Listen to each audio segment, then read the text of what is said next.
Hello, and welcome back to the More Money Podcast. This is your host, Jessica Morehouse, and this is episode 359 of the show, and I'm so excited to have my next guest on the show. I've been following her for a few years now, and I love what she's doing. I love her messaging, and she is such an inspiration. Honestly, you're going to get so much out of this episode, and very well, because she has a very big social media presence. You may already be following her. You may already be familiar with her. I'm talking about Clarissa Moore. Ooh, Morehouse. That's fun.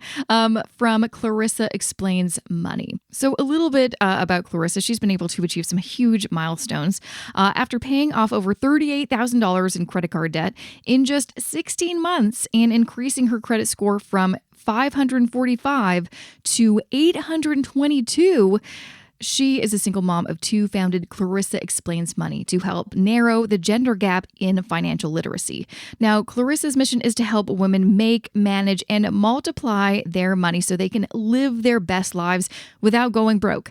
So, since assisting people with their finances going back all the way to 2005, Clarissa uses her own story and experiences to empower women and girls of all ages with the financial tools needed to change their lives. And she is the creator of the Budget Bundle, which is a program that has helped over 700 women save over $10,000. And of course, she has been featured on the Tamron Hall Show, Essence, Yahoo Finance, Business Insider, Next Advisor, Fox, CBS, NBC, and a whole bunch of others. And we're really going to be talking about her story because I feel like so many people have similar stories or are going through something right now and really need someone just to really just be real, to be honest, but also offer some motivation, inspiration. I mean, I don't think we can ever have enough of that. So you're going to get so much out of this episode. But before I get to it, just a few words I want to share about this podcast episode sponsor.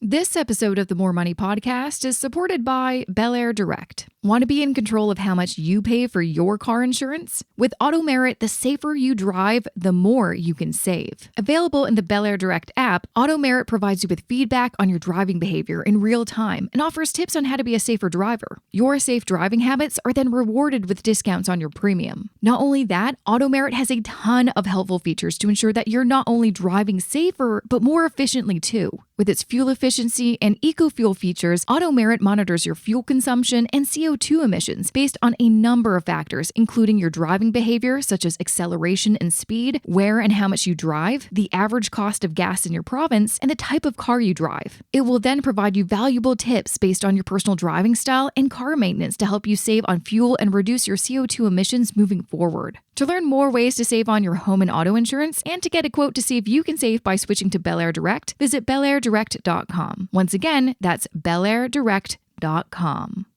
Welcome, Clarissa, to the More Money Podcast. I'm so excited to have you on. Thank you for having me. You're so welcome. And also, I feel like so many people told me that I should call the podcast the More Money Podcast because Morehouse. And we're like, I like the more thing going on. We got that going on for each other. So very excited to have you on. I've been following you online for a couple years now, and you've just done such amazing stuff. So I'm thrilled to have you on the show. I think you're such an inspiration. I just recently, before I we had this interview, was going on your Instagram and saw you were on the Tamron Hall Show, which is like huge. Oh my gosh. And you were amazing. Thank you. So, that's a pretty big deal. But you obviously started from somewhere, just like most of us, started from like a personal experience that then inspired you to create something to help others. Let's kind of go back in time a little bit.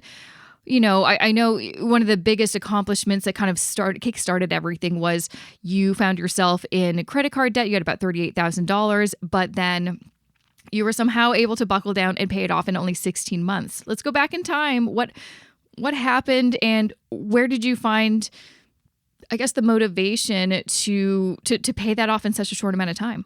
So yes, that's a ton of debt. I was so nervous. I was ashamed. I was embarrassed because I'm the money girl, right? And then to come out and show people or tell people that I had that much debt was really embarrassing. At the time, I wasn't, Clarissa Explains Money, or formerly known as the Budget Queen. So it wasn't as broadcast, nor did I take pictures and save stuff because it was embarrassing. So Yeah, there was that much debt that we had. And it was just a lot of me and my husband is what I call him, he's him not being the Like best that. at money. Right. And a lot of times when people get married, they think that, okay, opposites attract. Okay, he's good at this and I'm good at that, or I'm good at this and he's not so good, so it'll balance each other out. But that's when it comes to money, you really got to be careful with that. It's not about a balancing out. You have to both be on the same page. And when you're not on the same page, you're going to find yourself down a road you don't want to be down. And that's basically where we were. And then it just continued to get, like, the more backed up you get, the more backed up you get, right? You get deeper and deeper into that hole.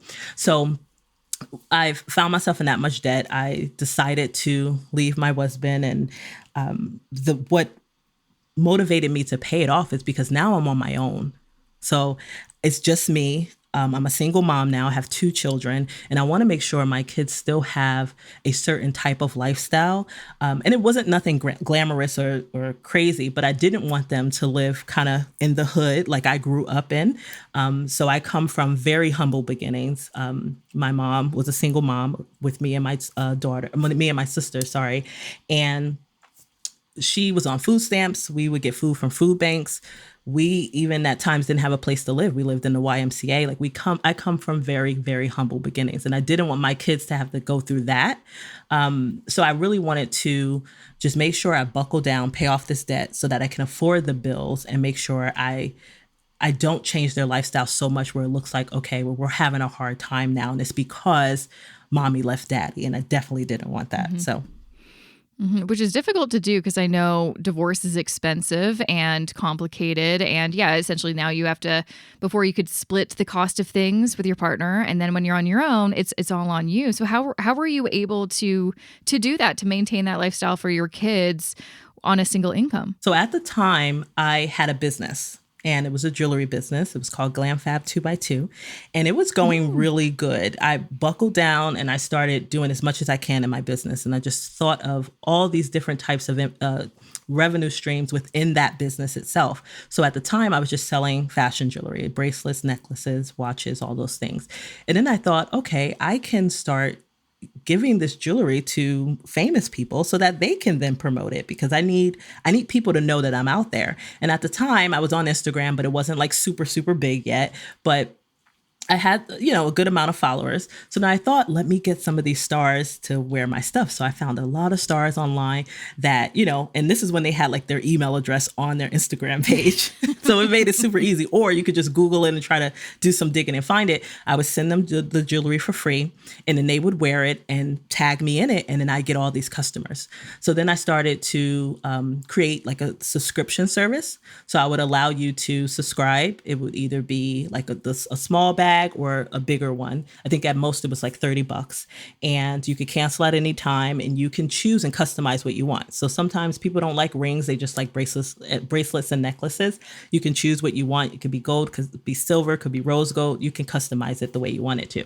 So that took off. Like it just took off. I went from having like 2 or 3 boxes, a friend, a family member there, to having over 70 to 90 boxes at the max.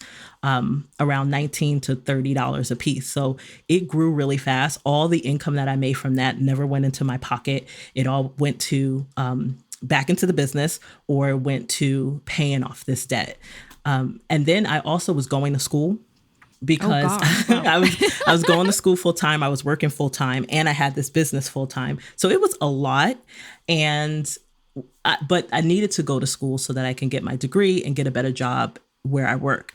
And that actually panned out for me. I got my degree and I got a better job, and I doubled my income at that time. So I think I was making like 30,000. I went up to like 68,000, something like that. And that helped out too. So all that money, I didn't increase my lifestyle at all. All that extra money went towards paying off this debt. And I, just knowing how to manage my money, like doing balance transfers, making sure I'm paying less interest, things like that, really helped me kind of pay it off really fast. That's incredible. That's really incredible. It makes me tired just thinking about all the things that you were doing. I'm curious because, you were in a situation where you got into credit card debt, and likely that was because either there was an income issue or just mismanagement of funds. How did you pivot so quickly into like, okay, we're doing everything this way? Was it just because you were 100% control or in control of your finances? Yes. Was that part of it? Absolutely. So I was 100% in control.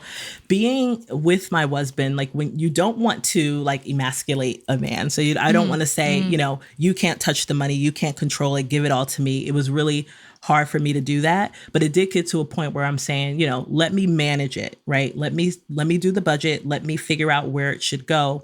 But it didn't necessarily always work out that way because he had an income and I had an income, and I can't just take all of his money. So I tried to budget and say, okay, this is what we need for this and that. And then, sometimes he would even forget to pay stuff. And then I'd be like, oh my gosh, what happened? And then the money's gone. Right. So the money's gone. And when you don't have a budget, you really don't know how much money is supposed to be in your bank account and what it's going to.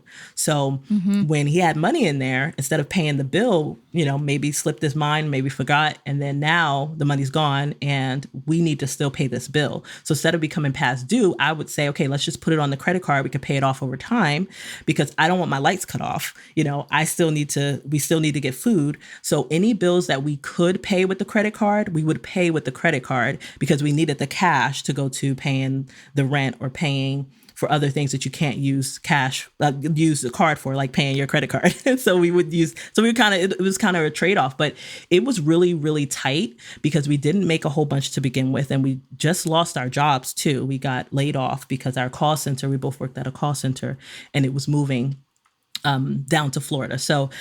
And we didn't want to take the move too because we just moved to PA. So it was very, very tight. I remember even not being able to afford toilet tissue. Like I would literally go to Walmart and borrow toilet tissue from their bathrooms because I didn't even want to spend anything outside of what we budgeted for. And that $1.50 or ever much toilet paper was at the time just didn't cut it. Like that's how strict I was with it.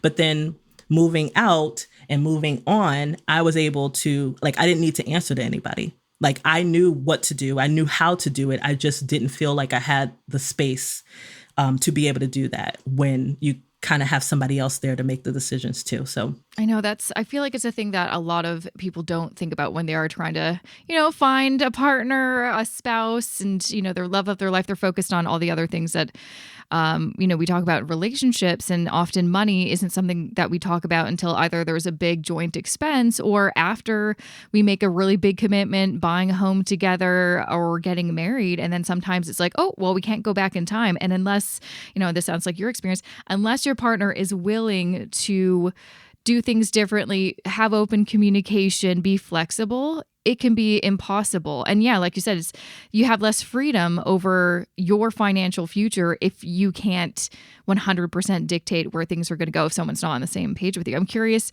now that you're, a single mom, but, looking at your kind of maybe future relationship, what would you do differently? Or even if anyone is like in a relationship, maybe they're thinking of, making it more committed, what would be some things that you're like, I wish I did this before we got married? I would definitely have the money talk sooner. Now, this past relationship, the relationship I had with my husband, is kind of different because that was my high school sweetheart. So I knew him as we were children, right? And I dated him in ninth grade, all the way up until we were adults and had children. So that was kind of different. So we didn't really try to get to know each other as adults. I just knew him forever. Like he's all I ever known.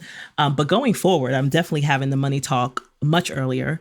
And I'm looking at those and identifying red flags up front, right? So there's a lot of red flags that I tell my clients and I tell my followers to look out for. Like if you have a guy who has a job and his job doesn't match his salary, there's something going on. Because I've even been on dates or have been with guys or in relationship with guys where they'll have a job and they have way more money than the job entails. So sometimes it's the opposite. It's not always the other way. So I'm like, where's this extra money going? Because you can find yourself in a jam. And I've had friends and people I've known been in those type of jams where the guy has gone to jail or you're being investigated for something that he did because they think you're in on it. So it goes both ways. But just making sure the income matches the job, just looking at how they handle their bills. When they get something in the mail, are they opening their mail? Or are they just throwing it out? That could be a bill. That could be a collection notice. If they're not checking their mail and, really big on staying on top of things,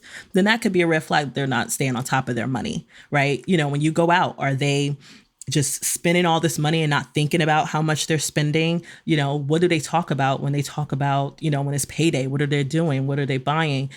So there's a lot of things you can look at or ask them to get that information.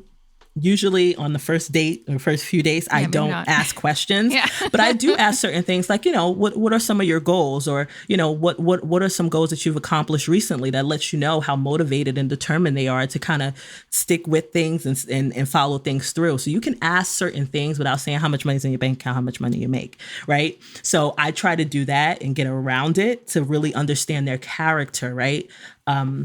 Because it's really not about the money itself, is really how you manage it and whether or not you have those skills to be able to do it. So or if you don't have those skills, you're open to learning. Exactly. Right? Because most people don't have the skills. I mean, that's what you and me do, is like teaching those people those skills, but most people don't have it. And, like you've probably recognized with lots of your clients, money's a really tricky subject. It's there's a lot of shame and guilt and bad feelings surrounding it, but there's no fixing if you're with someone and they just refuse to talk about money, or they're very secretive.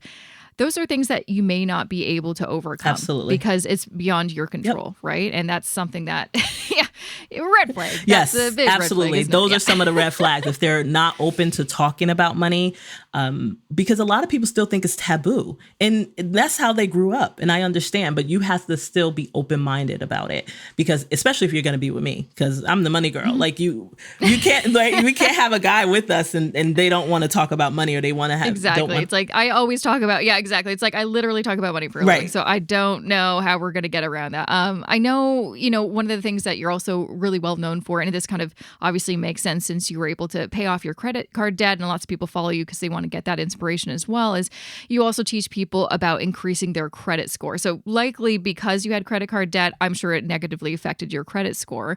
What were some things while you were paying off the debt that you were also like, I need to fix this as well, because this has a big impact on my financial future as well? So the credit is a big thing. And I'd say this to a lot of people, because in our community, right, in the finance community, a lot of people want to be debt free, right? They want to be completely debt free. They don't want to owe anybody. And so telling them to increase their credit score means nothing to them, because it's like, I don't want to be in debt. I don't need a credit score. But there's so many other reasons why you need credit score besides borrowing money. So I like to teach people about that, just letting them know that it's not just about borrowing money. Like jobs are now looking at credit scores. To rent a place, you need a credit score. Unless you're buying a house cash, you're going to need a credit score. So you might not have credit card debt and buying a car and getting a car loan. But if you're going to buy a house, unless you're paying cash, you're going to need a credit score, right? Your utilities, any deposits, getting a cell phone now, they look at your credit. They do a soft pull to see where you are and the likelihood you are going to be able to pay them back. So my credit score plummeted. It was terrible. My credit score, I think, went as low as, I was in like the 700s, and it went as low as a 545. And wow. I was devastated. So I did a lot to bring it up. And part of that was, and a big part of that was paying off that debt, because that was really weighing it down. But also just taking things off my credit report that shouldn't be there. Just making sure the information that was on there was actually mine, because they mixed up my name before and they had an account on there that wasn't mine, that wasn't reporting positively. Like 34% of people have at least one error on their credit report. So you have to make sure that you're pulling it and making sure what's on there is actually yours. And then there's people who, and that's just a mistake. So I don't think anybody took the card out. Like it was a typo in the name, and the way that they code this information when it gets to the credit bureaus, it's not a bulletproof system, right? And so I actually have a course where I teach people kind of how that works. Like once you open a card or once you open up an account, how that information is translated and what it looks like. It's really just a string of a whole bunch of numbers and letters, and anybody can mess that up. So Just making sure everything on my credit report was right, just budgeting and making sure I'm paying my payments on time. So it's not just the amount of debt you have, and it's also just making sure you're making your payments on time and keeping your utilization down. So it's not that you can't have any debt or can't use your credit cards. You just got to make sure you're not going over the standard is 30%, not going over 30% of how much your available credit. Thank you. Yeah. Your available credit is Yeah. your limit. So not going over that, but I say a healthy spot is 7 to 10%. Like try to get it down even lower. Like 30% is your goal, right? So if you have a lot of debt, try to get it down to 30%. That's your first goal, and then shoot for that 7 to 10. So those were just some of the things that I did that helped skyrocket my credit score. Because again, there's 5 components that make up your credit score, and they're all not centered around just how much debt you have. So I like to tackle my money issues or anything that I'm doing from multiple angles. So you could get the best results and you could get there faster. Absolutely. Now, I bet a lot of people come to you and they're like, but I'm afraid because I was in debt and that was a really traumatic experience going through that. Now I have to, I think a lot of people, like you said, are worried about continuing to use credit to improve their credit. And it makes sense. I get it. It's like we have to use credit in order to improve our credit score. But a lot of people have had bad experiences using credit because it's gotten them into debt. It's really affected their lives. So what are some maybe tactics that people can utilize to make sure that they aren't afraid of credit and are able to use it responsibly without the fear that they'll get back into debt? Yeah, that's a true fear. And I've had one-on-one clients who have expressed that to me. What I would say, so because of the way of the world now and everybody's so innovative, there are actually companies that allow you to use your debit card and report that on your credit, right? So you don't necessarily have to have a credit card, but they'll allow you to do that, and that can help you increase your credit. So that's one way. And then the other thing is the way that I like the most is just identifying where the fear comes from, identifying what those habits were that got you into that mess in the first place, and try to attack that, right? So for me, I don't care how much money I spend on food. If I'm going out to eat, I don't care if it costs $200, $300. I'm gonna spend it. But where that comes from for me is how I grew up. Like we didn't have a ton of money for food.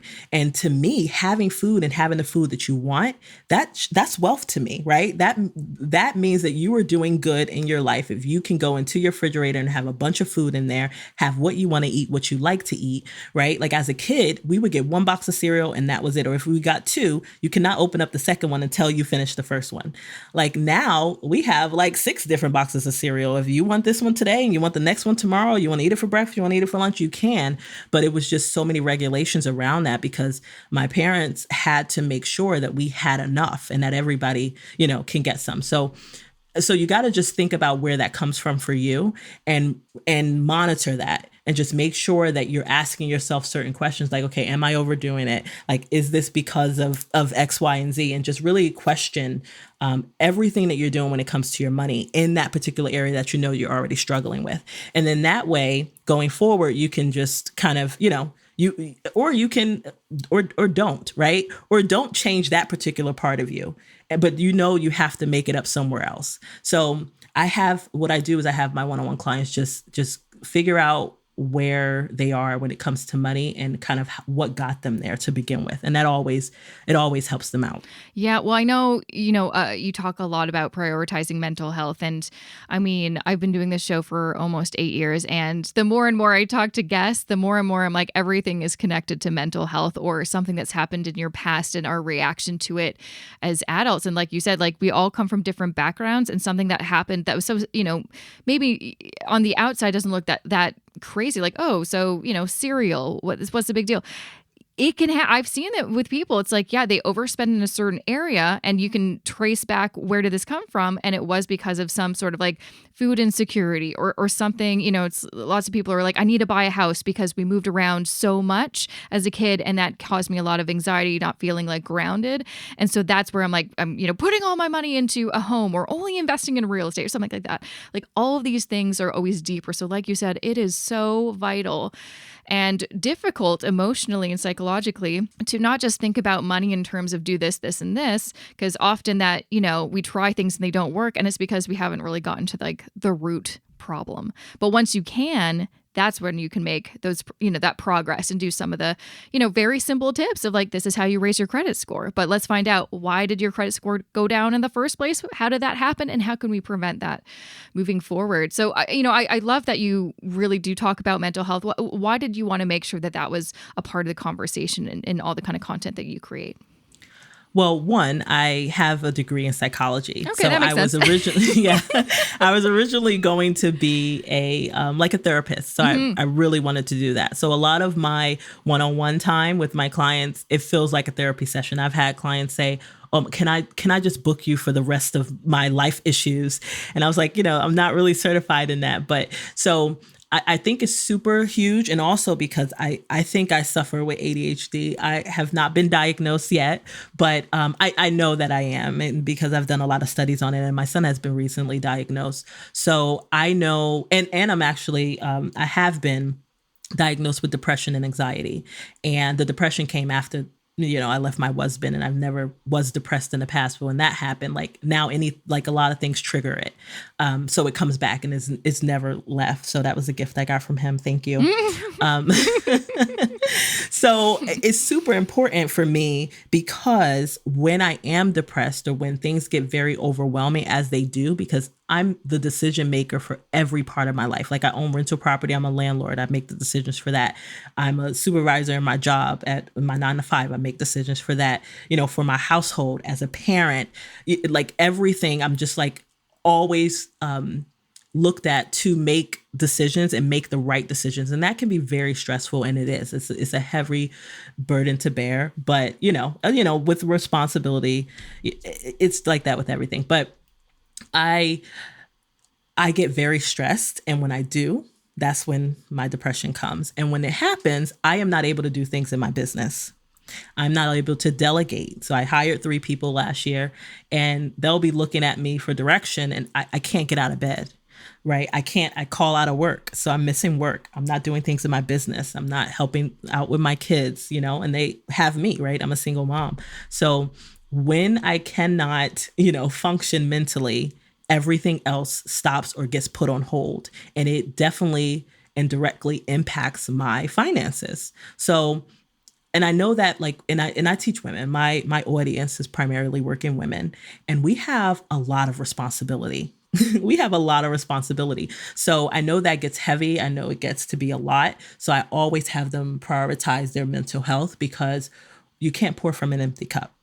You can't. So when they get burnt out and stressed out, just like with me, nothing is going to get done. So it's super important that you make sure that you prioritize yourself, and then, everything else comes after, because that's the only way that the wheels keep going. Yeah. I mean, I completely agree. If you are not okay, there's no way that you're going to stick to any kind of budget. Like nothing will work, because you have no reason for it to work until you really identify what is going on. And how do I get help? So I'm curious, so, what would be some suggestions for people that are listening? They're like, oh my gosh, this is me. I've tried so many things. I listened to this podcast and still nothing's really working. What would you suggest? This is something that you should maybe try. I mean, obviously getting professional help would be probably one path. Yeah, getting professional help will definitely work, but also just utilizing, the free resources that are out there. Like I post a lot of free content. Your podcast has a lot of great information. Your YouTube channel, I've been watching all your videos. I love them, by the way. Thank you. So just utilize the free information, because what I know too is that a lot of times it's not just not knowing what to do, but you don't have the finances, right? Your finances aren't in order. So you don't have the money to pay somebody to help you. Yeah. So start where you are. That's my number one piece of advice for anybody. Start where you are and start with what you have, right? Use your free resources and get yourself to a point where you can kind of make ends meet a little and then get some help.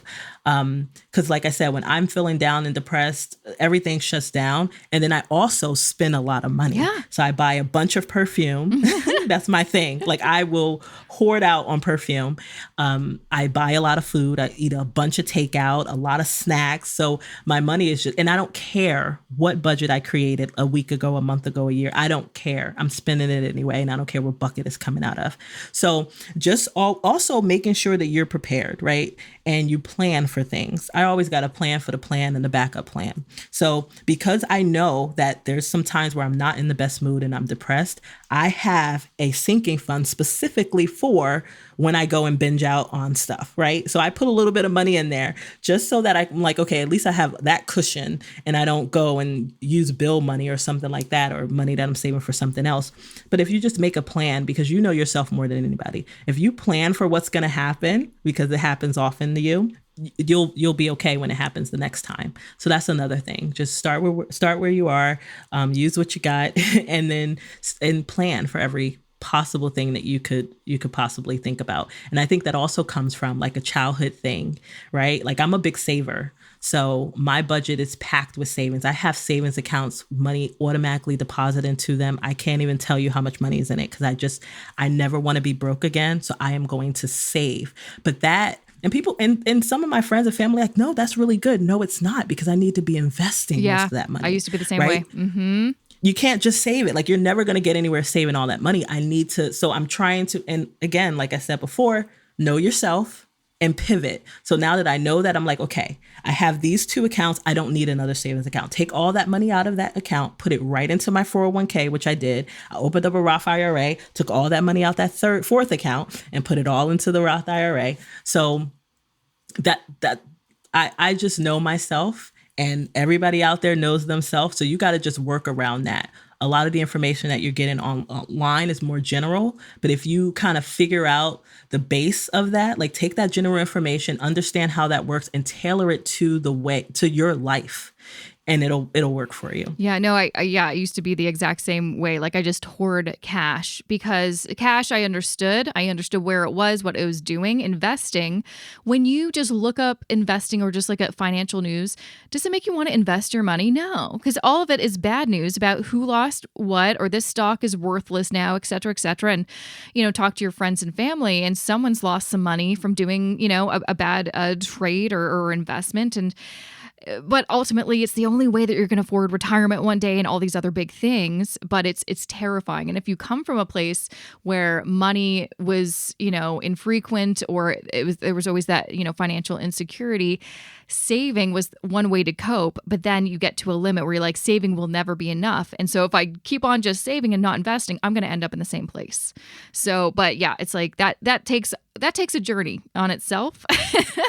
So, but when you get to that, recognize when it is time to move on to a new kind of path. And then one thing that's helped for me really is just kind of like with anything in finance, if you don't understand something, then do your deep dive. Read those investing books that intimidate you so you can understand the language and how things work. So then when you do, come up upon something that says ETFs, you're like, I know what that is and how that works. But that takes time, and that's not a starting point. You definitely have the foundations to figure out first until you get to that point. But yes, absolutely. Yeah. But I think a lot of people probably have those experiences. Oh, gosh. Yeah. So, before I let you go, I know, you've been able to inspire and help so many people. I know also like you have this program that's been able to help 700 women save over $10,000. Is that correct? That's a huge feat, because $10,000 for me when I was in my 20s, that was the goal. They're like, if I can get to that number, I think I'll feel safe finally. When I, was moved out of my parents' house and was trying to do it on my own, I'm like, if I can get to that number, I think I can finally relax a bit and, sleep well. And yeah, it helped. But then, you still have things to work through. Then you're like, maybe it's 15, maybe it's 20, maybe it's, never. But that $10,000 can be life changing. What was the program? What was that involved? How did that look? So it started out as a budget coaching program, and then I changed it into like my budget bundle, where it's like a lot of workbooks, worksheets, ebooks, courses, all wrapped up around budgeting and managing your money. So it started with that. And I actually currently have that still. And I'm looking to revamp it a little bit more. So it's just been getting better and better year over year. So I'm going to be sitting down and kind of ironing out some other direction that I have for it. So I'm really proud of it, because I have people who, they started small. I had one client who put, I think it was $500 into her account, like 500 and something. And she sent me a message and she's like, I can't believe I have this much money in my savings account and I didn't touch it. And to a lot of people, $500 is nothing, right? Especially compared to 10,000. But the way that I talk to them is not like I'm, sitting on this high horse. I'm, saying that I got this and I'm doing all that. I'm just telling them I started small.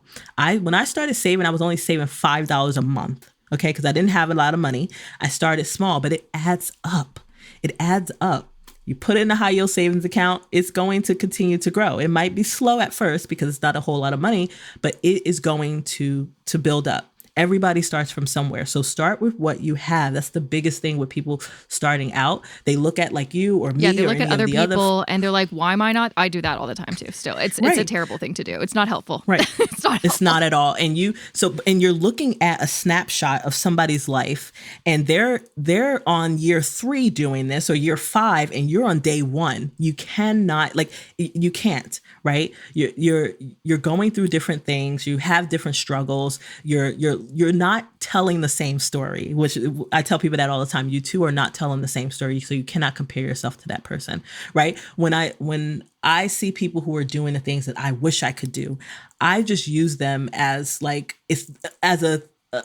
framework to say it's possible, right? I don't look at them to say, okay, I don't have this, I don't have that. So that's one thing that I instill in people, is to say, start with what you got, and start as small as you can, and just keep building from that. Because what you're trying to do is to change your habit. It's all about the habit. So it's all about changing your habit. If you could put money in there and not touch it, put a little bit more and not touch it, and you keep doing that a certain amount of times, the amount of money you could put in there is going to increase, and it builds up. So yeah, I'm really, really proud of it. It has been life changing, and I'm super proud of that. And nothing that I could have done with my finances would surpass the how much pride I have in being able to help people do the same thing, or if not more. I have people who've saved way more than I have, and I taught them how to do it. So I'm really, really proud of that, because my mission is to make sure that women just have that confidence and competence to be able to manage their money and to be able to take care of their households with or without,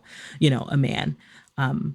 That's my number one goal. I love that. Yeah. I mean, that's probably why I was so attracted to you and your message. It's just, yeah, I totally get it. Now, where can people find more information about you? And I know you have lots of great resources on your website. Where can they find that as well? Yes. So www.ClarissaExplainsMoney.com. That's my website. So there, like you said, a ton of resources, blog posts, freebies. I've created so many freebies. I can't even. So many. So I have freebies out there, and you can find me on Instagram. That's where my biggest audience is, at Clarissa Explains Money. And yeah, that's how you can find me. Amazing. Well, thank you so much, Clarissa, for joining me, having this amazing conversation with me. I appreciate it. And I can't wait to see what your next chapter is, or what the budget bundle will take form in the future. Yes. I'm excited. Thank you so much for having me. It was a pleasure. And that was episode 359 of the More Money Podcast with Clarissa Moore. You can find her first on her website, ClarissaExplainsMoney.com. You can find her on Twitter at Clarissa X Money, and on Instagram, Clarissa Explains Money. And I will, of course, link to everything in the show notes for this episode. Just go to jessicamorehouse.com/359. And if you want to find any other episode, just go to jessicamorehouse.com/podcast. You'll find them all there. And also, too, if you are having trouble searching, because I just got an email from a listener the other day being like, hey, you had some episode with someone a few years ago talking about life insurance, and I can't find it. I've been searching. I can't find it.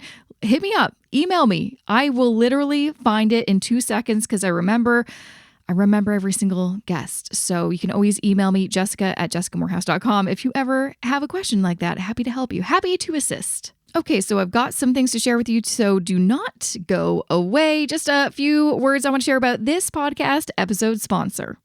This episode of the More Money Podcast is supported by Bel Air Direct. Want to be in control of how much you pay for your car insurance? With Auto Merit, the safer you drive, the more you can save. Available in the Bel Air Direct app, Auto Merit provides you with feedback on your driving behavior in real time and offers tips on how to be a safer driver. Your safe driving habits are then rewarded with discounts on your premium. Not only that, Auto Merit has a ton of helpful features to ensure that you're not only driving safer, but more efficiently too. With its fuel efficiency and eco-fuel features, Auto Merit monitors your fuel consumption and CO2 emissions based on a number of factors, including your driving behavior, such as acceleration and speed, where and how much you drive, the average cost of gas in your province, and the type of car you drive. It will then provide you valuable tips based on your personal driving style and car maintenance to help you save on fuel and reduce your CO2 emissions moving forward. To learn more ways to save on your home and auto insurance and to get a quote to see if you can save by switching to Bel Air Direct, visit belairdirect.com. Once again, that's belairdirect.com.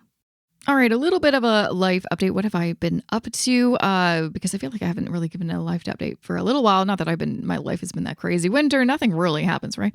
But I've been busy. I've been doing some things besides obviously getting more amazing guests for the podcast and putting out new videos on my YouTube channel. Make sure to check me out. Just Google Jessica Morehouse YouTube or in YouTube, just, Google my name and you'll be able to find me right there. And speaking and running a business, I suppose, and paying my bills. I have also been studying. So in case you don't know, because, I don't talk about it all the time, but since about September 2020 is when I kind of started my journey to eventually become a certified financial planner, a CFP. And really, I don't honestly have future plans of opening up a financial planning firm. I haven't really worked with new one-on-one clients for a year or two. I kind of just stick with kind of the OG clients I've worked with since I became a financial counselor back in 2018. But really, it's ultimately for me, to prove that I can do it, because it is a very difficult program and very difficult exam to pass. But also, I just want to be more informed and be a better podcast host, a better, money expert, and better financial educator. And so that is what I'm doing. So it all started in September 2020 when I studied my butt off and passed 2 exams for the Canadian Securities course. That was difficult, and I never want to take that program again. And then in 2021, I took the Canadian Securities Institute's Financial Planning 1 course. That wasn't too bad. And then, of course, I tried and failed taking Financial Planning 2 that summer. And, that's just me being transparent and honest, because guess what? I'm not perfect, and it's okay, because got back onto the saddle, studied my butt off really just this past fall, around October, November of 2022, passed that exam. And then I really only have 2 more, or only had 2 more courses after passing that to then be eligible to take the certified financial planner program and then eventually the exam. Like, I'm telling you, it's a long road. So one of the prerequisites that I just studied for a week and then took the exam was a course called Lending, Retirement, and Insurance Supplement. I know, sounds so exciting. And it actually kind of was. There are some things that I'm like, oh, this is cool. I'm going to make some videos about some of these interesting things. And then I have just one more prereq course right after that. And that one is called Law, Estate, and Tax Supplement. Oh man, I'm even just saying that out loud, it sounds so dry and so boring, but it must show that I love this stuff, because it's not. To me, I'm happily reading these textbooks about estate planning and wills and stuff like that. But anyway, so I passed the LRIS, just got to do the LETS course, and then I'm eligible. And I'm hoping that I can do that in the next few weeks or months or something like that. And then I have I've got a few decisions to make, quite honestly. I have to decide whether I am going to go straight towards the CFP, or there's another path where you can become a QAFP first and then bridge over. QAFP stands for Qualified Associate Financial Planner. It's basically one step below the CFP, but still not an easy path.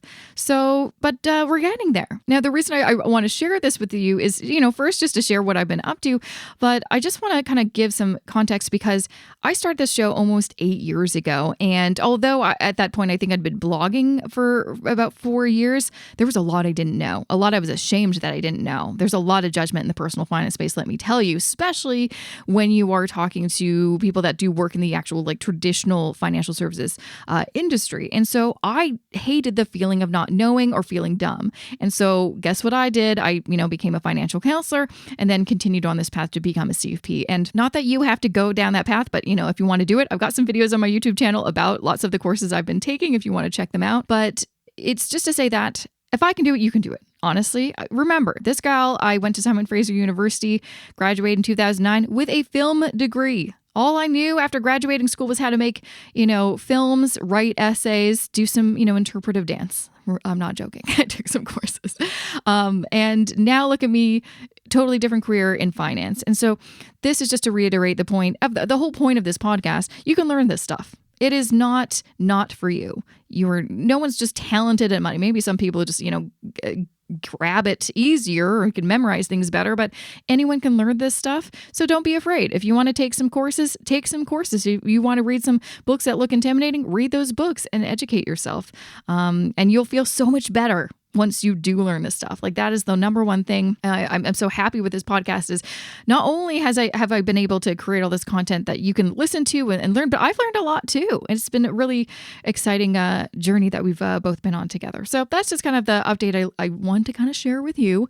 Speaking of courses, if you did want to learn about a specific kind of path, and I talk about this a lot on the podcast, passive investing, investing in index funds for the long term. I do have a course called Wealth Building Blueprint for Canadians. I will link to it in the show notes. But of course, you can just go to my website, jessicamorehouse.com/course, and there's more info there. Happy to chat if you have any questions about it. But again, there's lots of other traditional courses as well. But this is if you want to learn how to build an index portfolio, manage it yourself, all that stuff. Honestly, for all the courses that I've done through the Canadian Securities Institute, none of this is really covered, some of it, but I've actually had to build this course, gather from so many different sources and take other courses and stuff and read so many other books and stuff like that. So anyways, this is just to kind of reiterate, I've got a course. If you're interested, you can check it out on my website, jessicamorehouse.com/course. So I'm going to leave it there, but also just to tease my guest for next week. It's also a new friend, Basola Tijani. So I met her back in the fall when I think I mentioned on one episode where I think it was November, December, participated in this kind of YouTube program as me, a bunch of other kind of, up and coming YouTubers, learning about how to do YouTube better. And it was great because it was Canadian based and I got to meet so many other Canadian YouTubers in different spaces, like beauty or lifestyle or fashion and things like that. And I really hit it off with Bizola, obviously, because she works in financial services for her day job. And, but also she's an immigrant. So she's originally from Nigeria and did the crazy move, which is so inspiring, of moving to Canada on her own and starting a new life. And so I'm like, we need to do an episode together because she makes a lot of YouTube videos about her experience and some tips for newcomers to Canada. And so I'm like, this would be a great episode for anyone who knows someone, or if you're listening, you're new to Canada and you want some information about how to get started, or maybe you're thinking about immigrating to Canada and you're like, what is the process? So you have a lot of things to look forward to next week. So I'm going to let you go there. Big shout out to my podcast editor, Matt Rideout. And I will see you back here next Wednesday with a fresh new episode of the More Money Podcast. Have a good rest of your week. See you soon.